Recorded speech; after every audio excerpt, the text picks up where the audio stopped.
Hello, I'm Marcus B. Calvert, and welcome to Tales Unlimited. Today's Batchery prompt is number 57.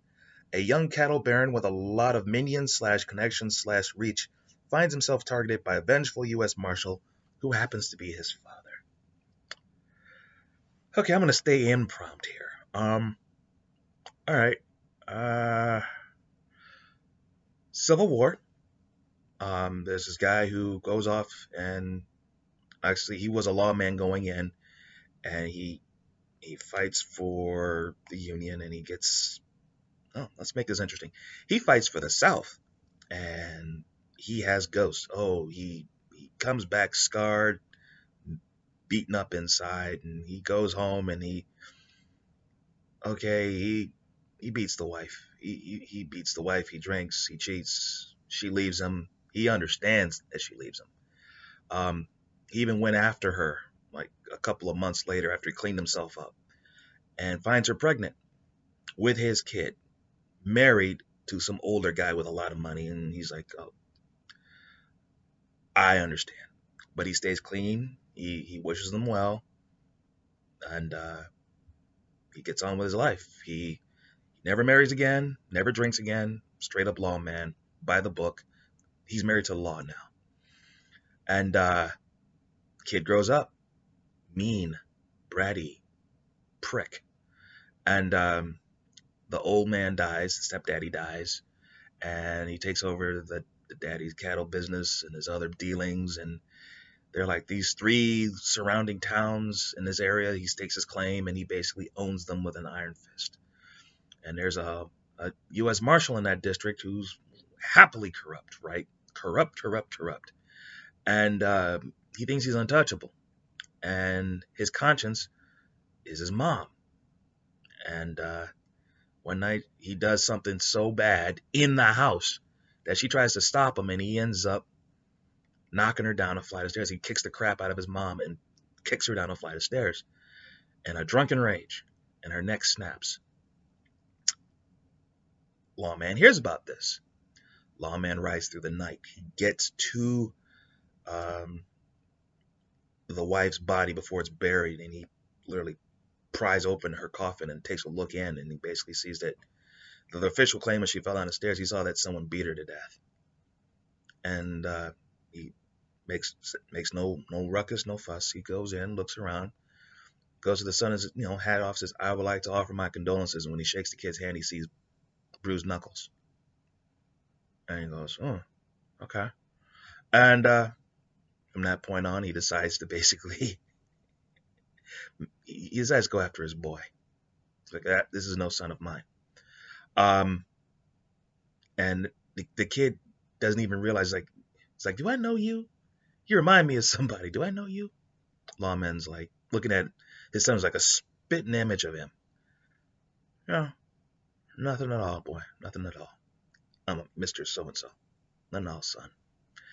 And he plans his revenge. So the U.S. Marshal in that district disappears, just gone, poof. And he comes in, investigates the Marshal's absence. Then he takes over the Marshal's spot. It's like, I don't mind. I'll take his spot. And he does what a Marshal does. He upholds the law, and he just waits. Sure enough, this cattle has corrupt idiots, has dirty schmucks on his payroll, and they do stupid things and they get arrested. The sheriffs are under their thumb, but every so often the Marshal gets lucky and catches somebody in the act. And he's like, "Okay, son, you're gonna hang for this." And he's like, "Whoa, whoa, whoa, whoa! Can I give you a couple of bucks, make this go away? Maybe make a friend?" And he was like, "Oh yeah, sure. Tell you what, I will be your guardian angel for a monthly stipend. How's that sound? Save you the hassle of these individual errors. I will turn my back on anything." Okay. And they set a rate, and the guy, he cuts him some cash under the table every month for a year. 13th month. On the 13th month, um, he shows up for his payout, and he's like, "Oh, by the way, I thought I should let you know something." What's that? There's there is a warrant out for you. There is bounty paper on you For how much? The exact amount that he was basically paying him for like a year. He basically went to a judge, an honest judge, and basically got a bounty on him for bribery, conspiracy, this is and that is, and the murder of so and so. And he basically also grabbed every witness that he could find willing to testify. And no one person would do it, but when he puts a gun in that one person's face, that one person turns into 5 or 6, and they're like, yeah, we'll testify as long as you protect us. And he gets them all out of town. And when this dude basically sees that there's this bounty, he runs, which adds credence to the fact that he's a crook. So every bounty hunter, bounty killers, because this is a wanted dead or alive, dangerous type bounty. He arranges it so that he makes this guy look like he is a true hardened criminal. It's like, you better run, son. They're coming for you. And so this rich dude becomes a fugitive overnight, and sure enough, bounty killers from all over the country are coming at him because this bounty is juicy. And the lawman just giggling. And he waits and he waits and he waits because it's okay. The bounty, bring the body to me. And months later, they bring him back in chains, beaten up, missing a finger or something like that. And he's like, why? Why'd you do this? Well, it's simple. You killed the love of my life, boy. You killed your mom, son. And I'm going to hang you in 3 days. Do know this. I'm going to hang you. And I'm going to have me a drink when I do it. That's messed up. Maybe I clean up that plot line, the premise, the how, the whatever's, but I think I go along those general lines. How would you tell the story? Modern day story, perhaps? Go off prompt. Lawman, you have a son gets into the drug business, runs a small town, a couple of small poor towns somewhere, and they know who each other. They know each other. Okay, oh, you were my daddy. Okay, let's go at it. And it's back and forth, back and forth. Or maybe it's on a futuristic colony or a space station or some frontier way out in whatever. And the lawman's up against the top villain, and they happen to be father and son, or they happen to be brother and brother, or they happen to be, or maybe the bad guy's the father and the lawman's the son who ran away but comes back because this dude killed the mom. And it's like, you killed my mom. It's like, son, you killed my mom. You are mine, son. Stay out of my business. You are my business. I mean, it can go so many ways. Oh well. I'm Marcus V. Calvert. This is Tales Unlimited. Please check out talesunlimited.net. That's where the podcasts are. There are 2 of them daily. Batchery Daily Prompt and the Disturbing Thought of the Day. Both worthy. There are also book links. Hit the links. They'll lead you to Amazon. They're available in print and ebook. The books are the Batchery series, 200 writing prompts, like this challenging one, and some wisdom on how to write. Basically a novel. If you follow the system set up, you can basically write books and sell them while you're working on that first novel. That's the twisted logic. It's also good for writers of any level, say an evil GM looking for ideas, screenwriters, game designers, comic book writers, or even novelists who know how to write novels, but maybe they need a new franchise play idea, something twisted. Batchery's the place to look. There are also anthologies on this website, on Heroic and the Book of Schemes. Both are New School Twilight Zone, 25 stories to a book. On Heroic's theme is about unlikely heroes saving the day, something like, let's say in a distant future, the Earth gets blown up. But by then, I mean, it was blown up in war. I mean, literally reduced to crumbs. We invent planet killers for some odd reason, and someone sets one off. But by then, we have colonies scattered throughout. It's not like the human race is extinct or even close to it. And human race goes on. But literally, the Earth is a debris field now.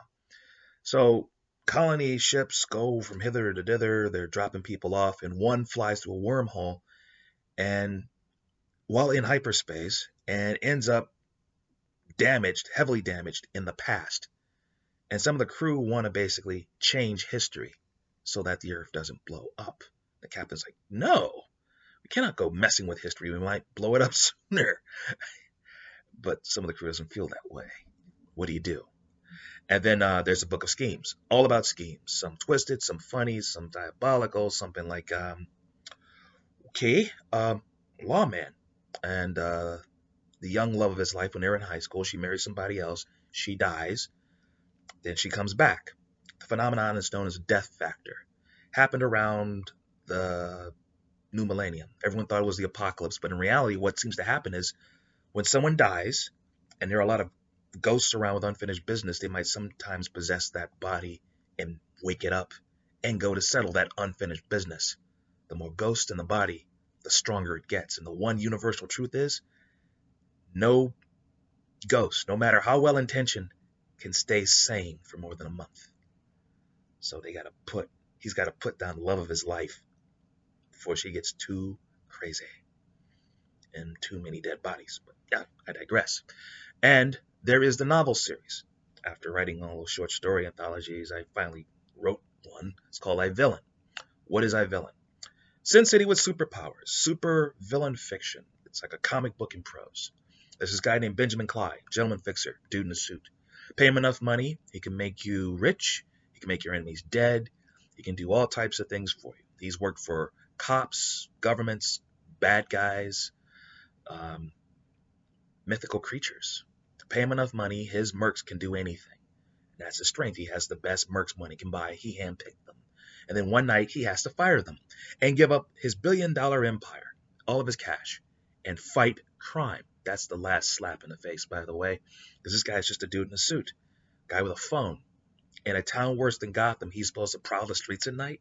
He's not supposed to last a week, but he does. And guess what he decides to do? After he saves the world on his own a few times, just happens to be in the right place at the right time, he realizes that bad guys who are trying to destroy the world or take it over, they have money. And since he's evil, he doesn't have to play by hero rules. He just has to fight crime. Okay, fine. I will kill the worst bad guys and ignore all other crime pretty much. I will kill the bad guys that are threatening the global status order and take anything that's not on fire. And that's a lot of money. Whew. All right. I'm Marcus V. Calvert. This is Tales Unlimited. Until tomorrow.